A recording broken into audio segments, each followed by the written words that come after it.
প্রার্থীরা অসন্তুষ্ট। তারা বলছেন যে এই জেলায় এসে দিলীপদা এমন কিছু করবেন না যাতে অন্যান্য আমি এগুলো নিয়ে বলি না। এগুলো নিয়ে বলি না।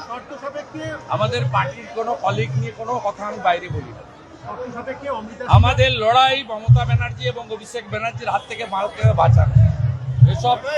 এসবে খরচ করার মতো সময় খরচ আমি করি না। আমাদের প্রত্যেকের লড়াই আমি কৃতজ্ঞ। আমি 300 জন অত্যাচারিত মানুষকে নিয়ে বসব।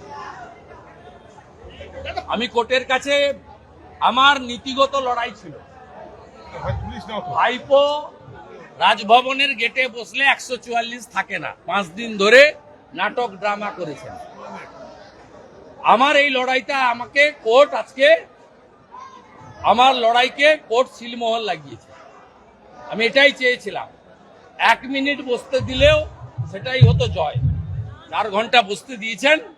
আমি 300 জন অত্যাচারিত, 200-র বেশি শহীদ পরিবার, তাদের প্রতিনিধিদের নিয়ে আমি 14ই জুলাই বসব। বাহুবলী কালচার কি তৃণমূলের আমলে আমদানি? বাহুবলী কালচার, এটা বাহুবলী কালচার চলছে। সিপিএম এর সময় ছিল একটা ছোট চারা গাছ ছিল বা ইউক্যালিপটাস গাছ ছিল, তৃণমূল সেটাকে বটবৃক্ষ করেছে। এখন এটা বাড়ছে।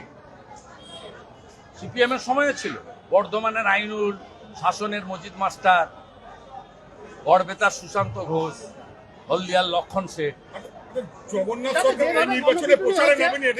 হ্যাঁ, প্রথম থেকে প্রচারে ছিল।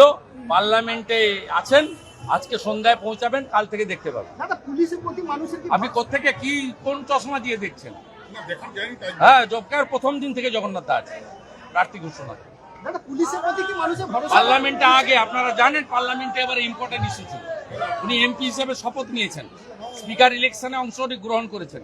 অন্য কর্মসূচিতে থাকা সত্ত্বেও উপনির্বাচনে প্রচারে তিনি আসেননি।